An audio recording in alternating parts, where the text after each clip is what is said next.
Paz do Senhor Jesus a todos os jovens, nossa congregação, Assembleia de Deus ali no bairro, em Barro Duro.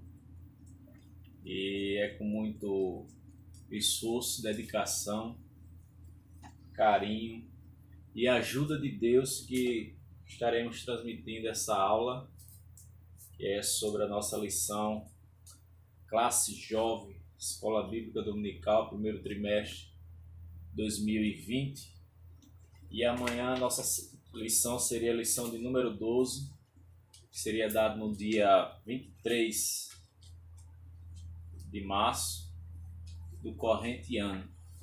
Como estamos aí nessa atividade suspensória, ou seja, estamos em quarentena devido a essa onda aí, dessa praga chamada Covid-19, o bendito coronavírus, mas nem por isso nos impede de nos esforçarmos com a ajuda de Deus e podermos passar para a classe jovem, principalmente, o ensino dessa lição que está abençoada.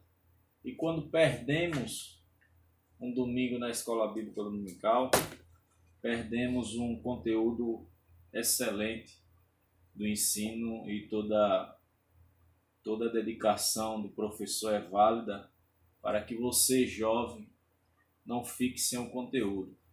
Então, que Deus assim nos ajude, que Deus assim nos dê graça, e desde já eu peço desculpa porque está sendo tudo no improviso.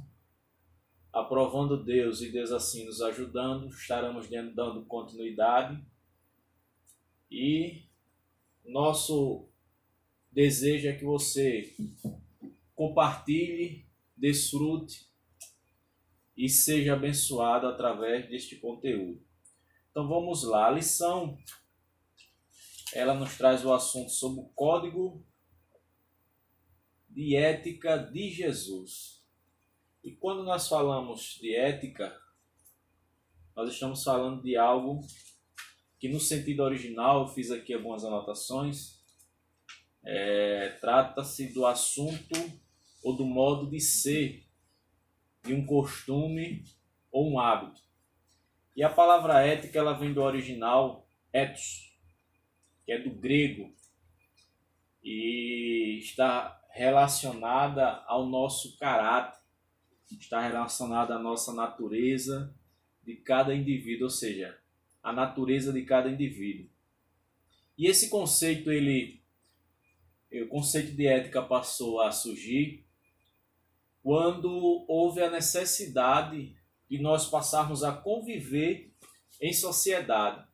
Convivência essa que muitas vezes sai dos trâmites, dos costumes, e houve essa necessidade de poder balizarmos esse comportamento para assim se respeitar como pessoa e causar assim o bem-estar e a segurança no meio de convivência ou no grupo em que nós circule, ou no campo que nós estejamos ali convivendo. Então, ética, em seu conceito original, é exatamente isso. É o nosso modo de ser, é o nosso costume ou um hábito. Mas a lição está falando aqui de ética, não de uma pessoa qualquer. A lição aqui está falando de ética de Jesus. E quando nós falamos de Jesus, aí nós estamos falando de um ser que foi ético em toda a sua maneira de ser. Porque Jesus, ele além de ter sido ético, ele fez com que as pessoas pudessem seguir os passos dele. Ou seja, Jesus ele nos provou que é possível, e além dele ter nos provado que é possível, o desejo dele é que nós possamos ser como ele foi, para assim darmos exemplo perante a sociedade e podermos conviver em harmonia, com o único objetivo de um dia junto, em grupo, em sociedade, com todo o meio daqueles que assim tomam essa decisão, é irmos morar no céu. Então, o código de ética de Jesus, que a lição trata o assunto, nada mais é do que os próprios ensinos de Jesus. Desde lá de Mateus capítulo 5, que a lição em sua leitura oficial está nos trazendo capítulo 6, do versículo 1 ao 8, e depois a leitura oficial do texto bíblico da lição também nos traz Mateus capítulo 6, versículo 14 ao 18. Então nós observamos que o código de ética de Jesus vem lá desde o capítulo 5 de Mateus, que vem trazendo o Sermão do Monte, ou Sermão da Montanha, juntamente com as bem-aventuranças, e consequentemente, chegando aqui em Mateus capítulo 1, Jesus ele está nos trazendo o ensino a respeito, no primeiro tópico da lição, esmolas, oração e jejum. E o primeiro subtópico trata-se da nossa vida devocional, porque nossa vida é devocional, é para Deus. Ou seja, estamos em dificuldade hoje, principalmente a nossa juventude, quando nós tratamos esse primeiro subtópico aqui, nossa vida devocional é para Deus. O que é que nós entendemos aqui já de imediato? Nós já entendemos que Jesus ele já está nos passando um ensinamento, e ao mesmo tempo que ele nos passa esse ensinamento, ele quer refletir esse caráter próprio dele. E o primeiro tópico da lição, quando trata esse assunto, ele já nos diz lá, Mateus capítulo 5, versículo 7, falando da bem-aventurança. Bem-aventurados os misericordiosos, porque alcançarão misericórdia. Só que aí as pessoas estão fazendo diferente, né? As pessoas estão fazendo diferente. Jesus aqui ele está dedicando o seu tempo, considerável tempo, para discutir as questões das práticas devocionais no nosso cotidiano, ou seja, oração,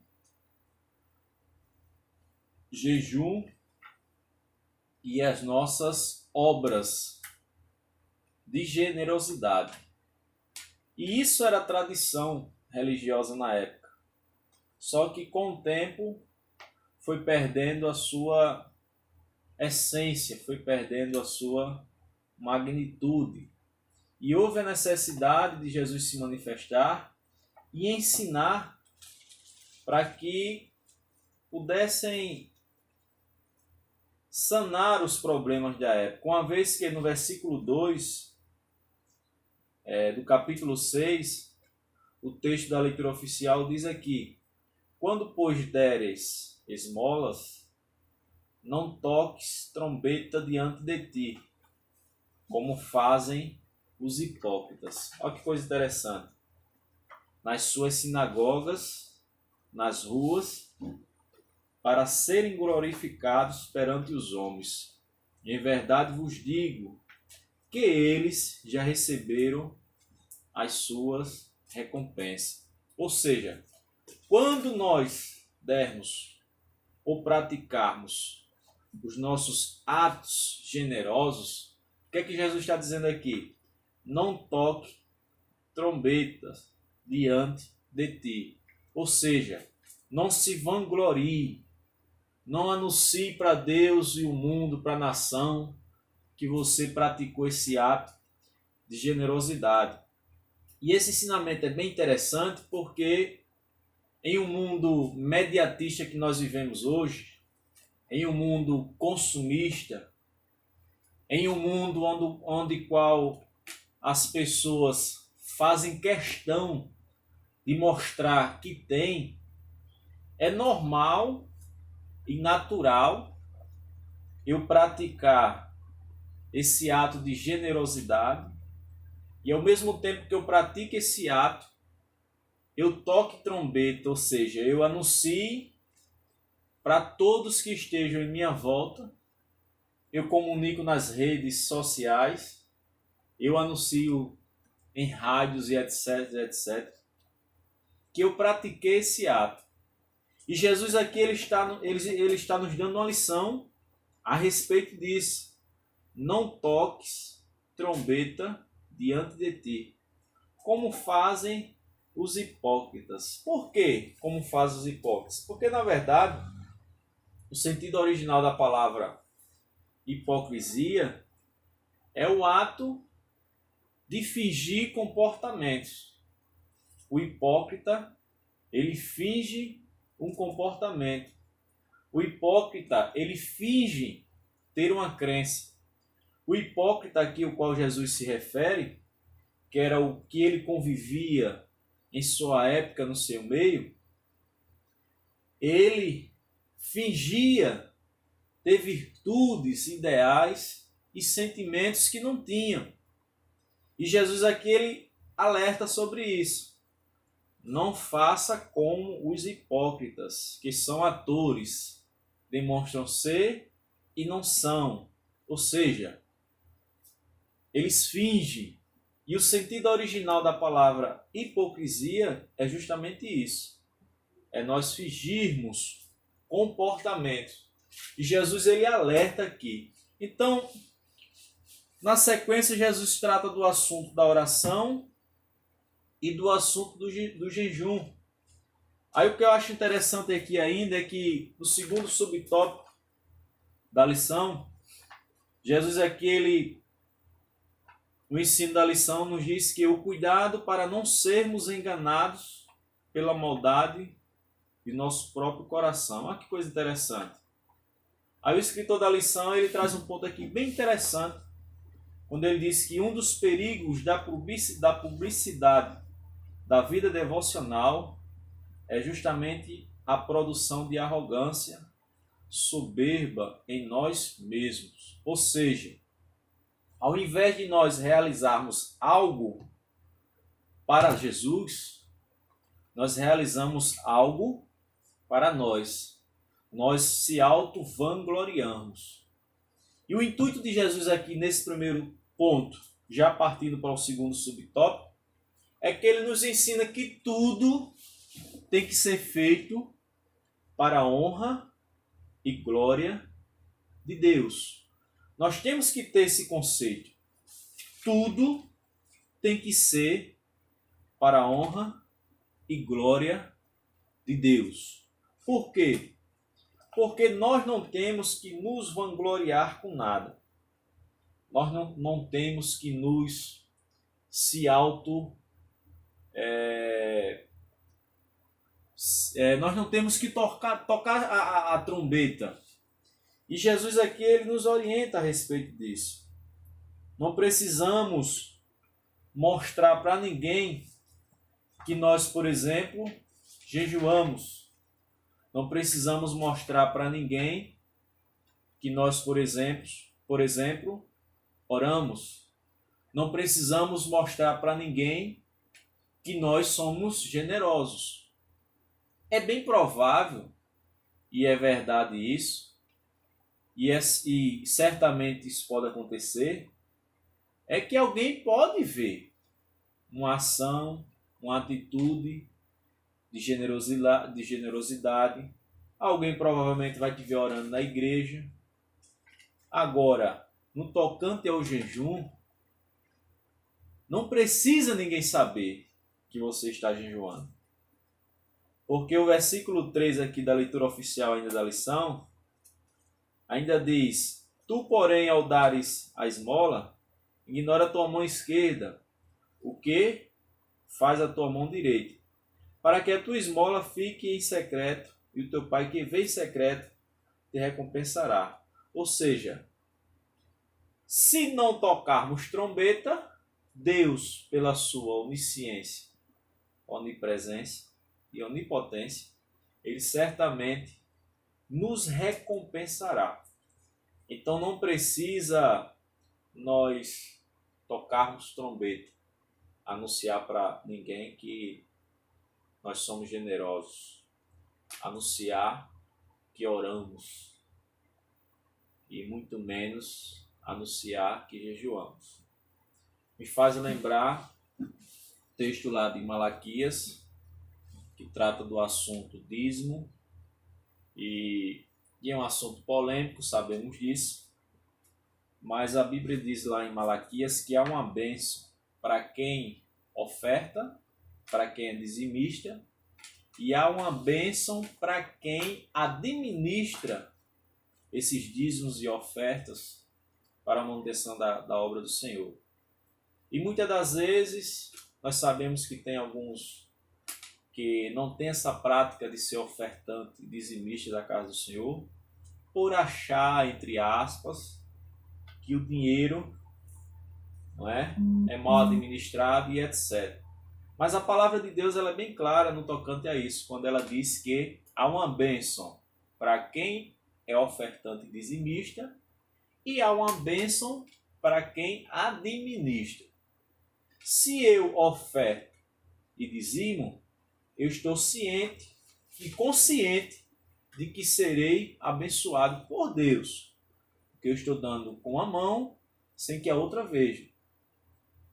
Independente de quem está administrando, administre isso mal, quem estiver administrando, se resolva com Deus. A minha parte eu fiz e Deus, pela sua onisciência, por nos conhecermos, nos abençoará, porque o nosso Deus é um Deus misericordioso. Então me lembrei desse detalhe e achei importante. Então, meus jovens e ouvintes dessa lição abençoada, eu quero dizer já para encerrar esse primeiro subtópico e esse segundo subtópico, quando fala que não devemos nos enganar ou não devemos ser enganados pela maldade do nosso próprio coração. Por quê? Porque quem vive alimentando as arrogâncias nunca estará próximo de Deus. Quem alimenta a arrogância nunca estará próximo de Deus. Por isso que Jesus nos orienta a evitar que nossos corações sejam alimentados por nossa própria arrogância. Versículo 3. Tu, porém, ao dares a esmola, ignore a tua mão esquerda, o que faz a tua mão direita. Ou seja, ignora. Versículo 4. Para que a tua esmola fique em secreto, e o teu pai que vê em secreto te recompensará. Coisa linda isso aqui, irmãos. Coisa linda. É nós sermos generosos, não esperando recompensa do homem, mas crendo que o nosso Deus nos vê em secreto e já por meio da fé acreditamos que Ele nos recompensará.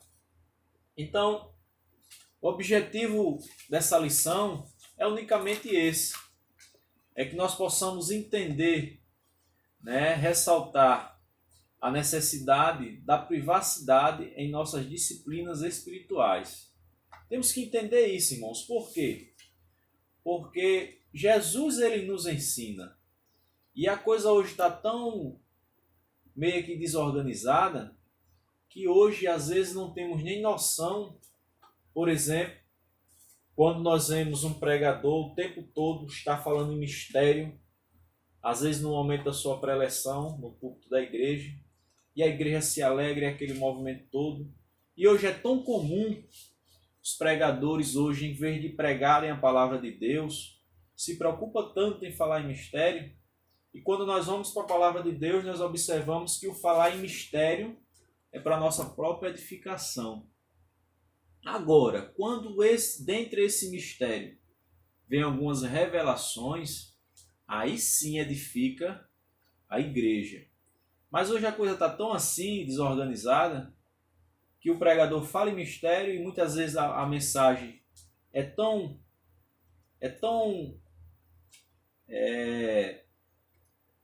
tão pequena a nível bíblico, com mais conhecimento às vezes científico e teológico, e a igreja às vezes não está nem recebendo, mas o fato do irmão começar a falar em mistério, a igreja começa a se alegrar, por falta de conhecimento, por não entender que o falar em mistério é para a nossa própria edificação. Então Jesus aqui, ele nos orienta a respeito da nossa ética espiritual. Jesus, ele nos orienta de como nós orarmos, de que forma nós orarmos, de que forma nós sermos generosos e de que forma nós devemos jejuar. E não possamos fazer isso, a exemplo do jejum, como fazia os gentios. E Jesus, ele nos orienta a respeito disso. Por quê? Porque os gentios, eles eram tão estranhos e demonstravam tanto que estavam em jejum, que eles não cortavam o cabelo, eles não faziam a barba, eles ficavam sem banho. E Jesus aqui, ele orienta a respeito justamente do jejum. No versículo 8, se eu não me engano, deixa eu dar uma... Não vos assemelheis, pois, a eles, porque Deus, vosso Pai, sabe o que tendes necessidade, antes que os peçais. Versículo 17, do mesmo capítulo 6. Tu, porém, quando jejuares, unge a cabeça e lava o rosto, com o fim de não parecer aos homens que jejuas, e sim ao teu Pai em secreto, e o teu Pai que vem em secreto te recompensará. Por que Jesus disse isso? Porque eles tinham esse hábito de não tomar banho, de não se higienizar, para transparecer para quem estava em sua volta que eles estavam jejuando, com cara de famintos, com cara de doentes que estavam passando dificuldade. Aí Jesus vem com esse ensinamento aqui no versículo 17, ensinando como eles deveriam jejuar. Aí Jesus diz, tu porém, quando jejuares, unge a cabeça. Ungir a cabeça aqui era se limpar, se higienizar e colocar um ungüentozinho cheiroso. E dizia aqui, lave o rosto, para que não transparecesse o rosto aflito, o rosto sujo, o rosto imundo, com o fim de não parecer aos homens. E tem muito isso. Pessoas que jejuam, infelizmente, quer dizer para todo mundo que está jejuando. Ainda tem aqueles que ficam com cara de coitados, com cara de famintos, de acabados, para mostrar que se sacrifica. Jesus vem aqui e nos dá uma lição de moral.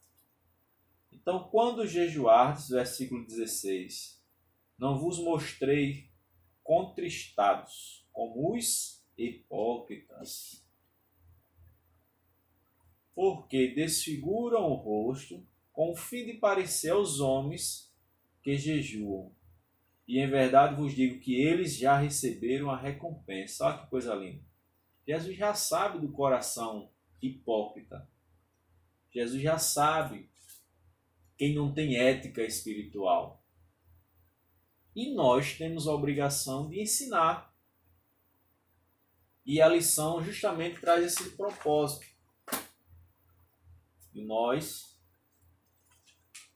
quando jejuarmos para que ninguém fique sabendo. É algo íntimo, meu e Deus, você e Deus. Então, partindo aqui para os terceiros subtópicos da lição, que eu não quero me delongar muito, os riscos da especularização da fé. E hoje é tão normal, irmão, a especularização da fé. O que é isso? Igrejas shops. Nós temos igrejas já aqui no nosso país que, antes de chegar no templo da congregação, antes de chegar no espaço onde ficamos acomodados, nós passamos antes em um shopping. E é interessante que hoje é normal, hoje é natural, pregadores coach, né? Aqueles pregadores que já ministram, recebem convite, já ministram em teatros e usa ou profere os versículos e textos bíblicos não como mensagem salvadora, não como mensagem santificadora, mas sim como alimento de fortalecimento de ego, de fortalecimento moral. E muitas das vezes essas ministrações, elas tornam-se espetáculos em vez de promissão. E isso aí tem feito com que seja manipulada, sejam criadas técnicas, né, por meio dos textos bíblicos, né, a fé do povo é manipulada, e isso tem atraído multidões. Ou seja, a especularização da fé tem atraído multidões. E as pessoas se alegram naquele momento, as pessoas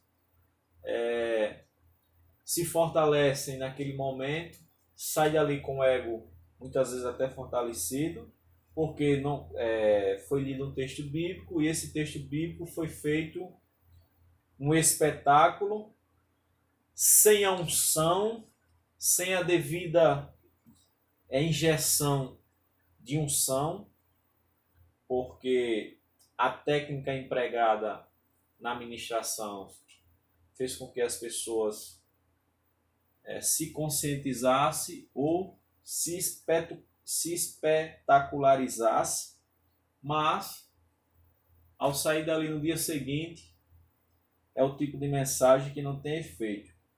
Então isso produz uma lógica de resultado financeiro, isso produz um sucesso de resultado financeiro, porém o nome de Jesus, ele não foi glorificado. Ele não foi glorificado.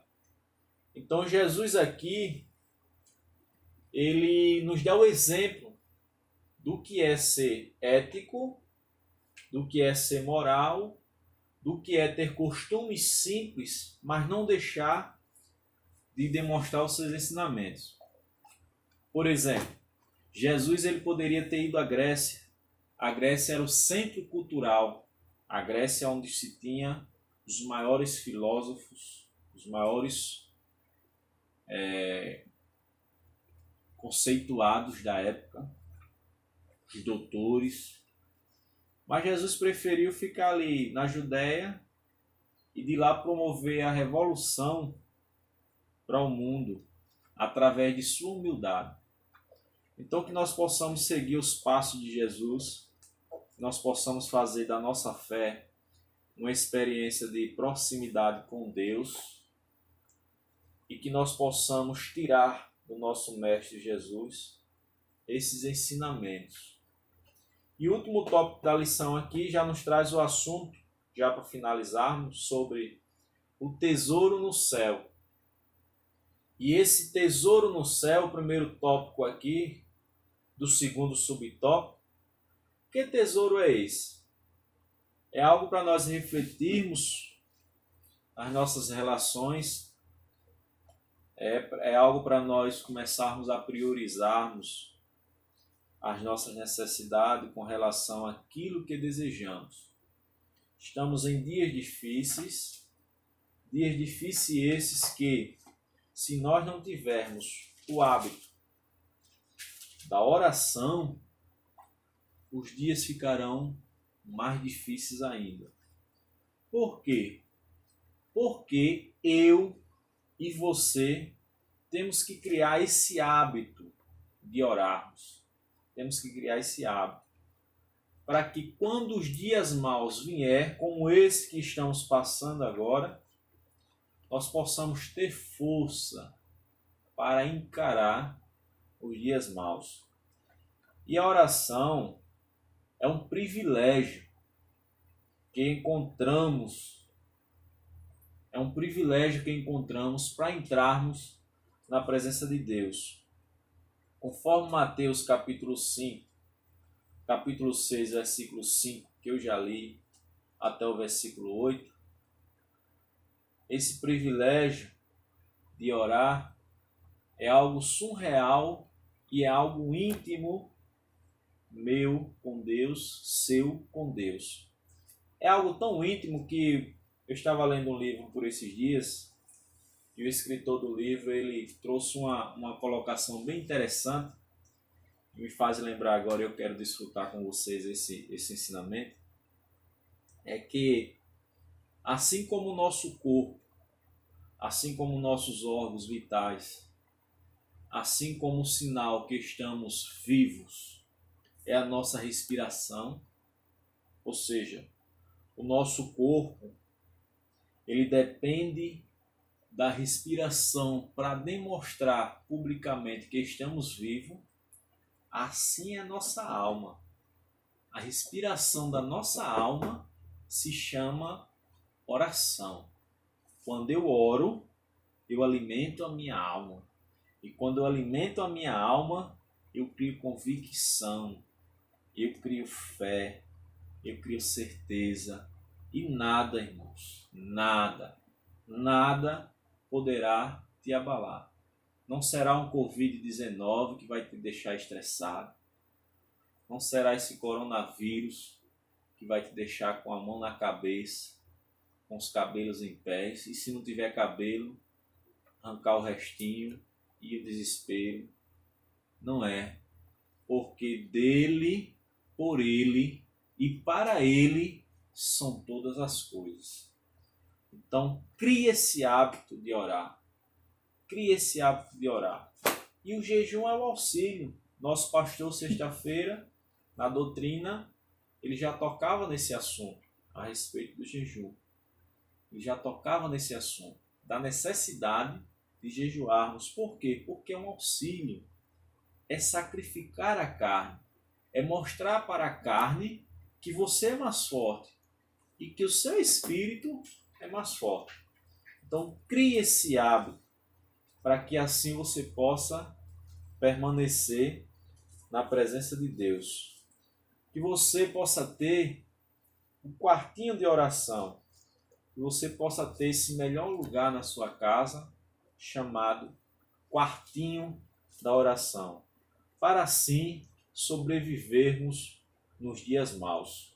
Então, o último ponto da lição, segundo subtópico e último ponto, no primeiro tópico fala aqui que tesouro é esse, quando se refere ao tesouro nos céus. Aí o escritor da lição diz aqui que Jesus nos ensina como devemos entesourar, isto é, a maneira pela qual devemos administrar nossos bens e desejos.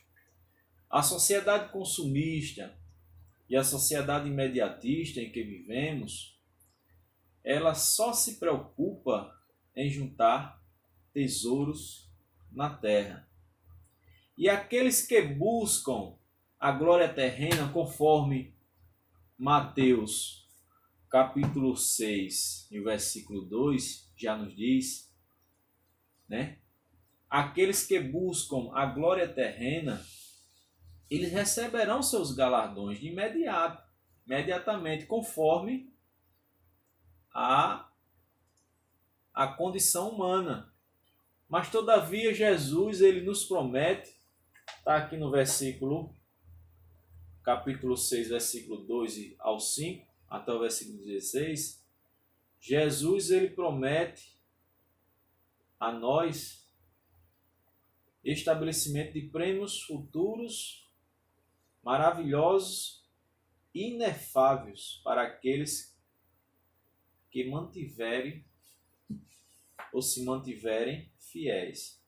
Ou seja, conforme Filipenses capítulo 3 e o versículo 14, olha o que é que nos diz aqui a palavra de Deus. Prossigo para o alvo, para o prêmio da soberana vocação em Cristo Jesus. Que alvo é esse? É o céu. Já Romanos capítulo 8 e o versículo 18, o apóstolo Paulo, quando ele escreveu aos Romanos, eu não vou abrir aqui o texto porque eu já sei de qual, diz que as aflições deste tempo presente não se comparam com a glória que em nós há de ser revelada. Que glória é essa? Os céus. E para que possamos chegarmos lá, é necessário que nós mudem esse conceito imediatista, esse conceito de consumista em que vivemos. Em vez de procurarmos juntarmos tesouros na terra, nós devemos priorizar em juntarmos tesouros no céu. Em vez de procurarmos nos comportarmos em alimentar o nosso ego, os nossos desejos carnais, nós temos que nos preocupar em cuidarmos da nossa alma. E quando me faz lembrar agora o texto bíblico lá em 3 João, capítulo 1, quando João se refere a Gaio, e ele sauda João e diz: desejo que te vá bem, que tenha saúde, assim como bem vai, ou seja, próspero a tua alma. Ou seja, em vez de nos preocuparmos em prosperidades materiais, nós temos que nos preocuparmos em prosperidades espirituais, aquilo que alegra a nossa alma. E isso é que importa. E o segundo ponto da lição, onde diz onde juntar esse tesouro, aí isso vai depender muito do esforço e da dedicação de cada um, porque há aqueles que põem a sua vanglória, ou seja, põem o seu fundamento de tesouro adquirido nos seus próprios méritos, na sua própria dedicação, no seu próprio esforço ou exclusivamente no seu esforço.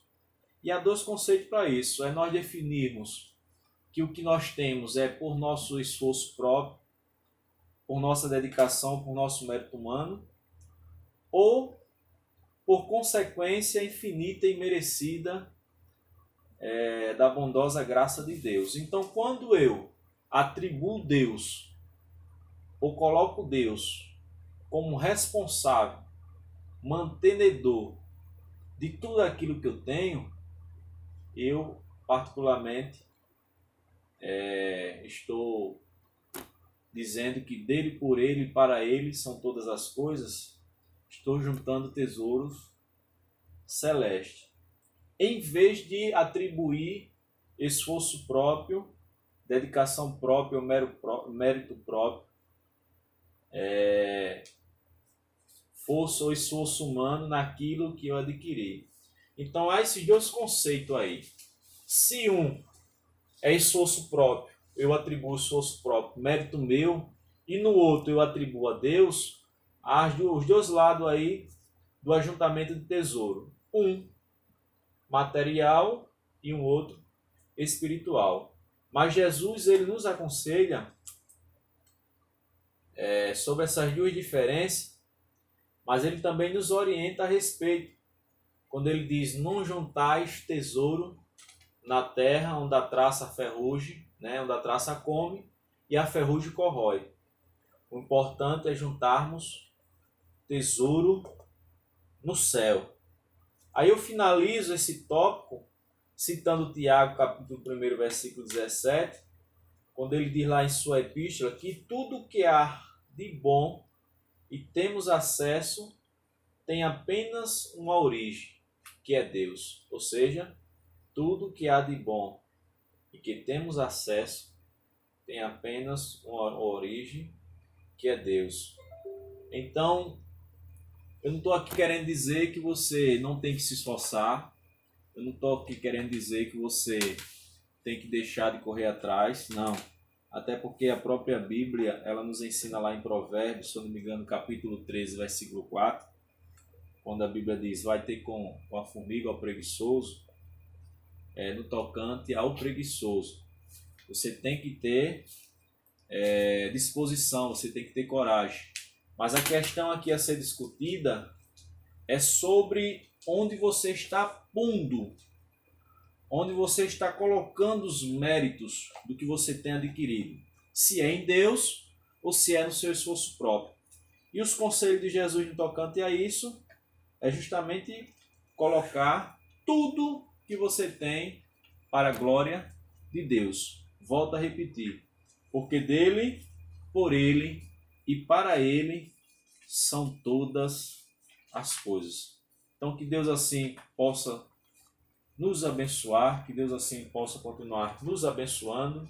Eu quero finalizar essa aula, espero que todos tenham gostado. E próxima semana, se assim Deus nos permitir, estaremos passando, enviando a próxima lição, finalizando o trimestre, que é a lição Jesus Cristo, Filho do Homem, Filho de Deus, primeiro trimestre de 2020. E eu já estou de posse da nova lição. Olha que coisa gostosa! Nova lição, onde estaremos estudando sobre o livro de Josué, com o tema Tempos de Conquista. Quem não adquiriu a sua, adquira, mas eu vou estar postando, quer dizer, já disponibilizei para vocês em PDF, e o ideal é que todos tenham. E eu aconselho vocês a comprar essa capa dura, porque guarda como coleção para futuras pesquisas. Então que Deus assim nos abençoe, muito obrigado, Deus abençoe, e a paz do Senhor Jesus a todos.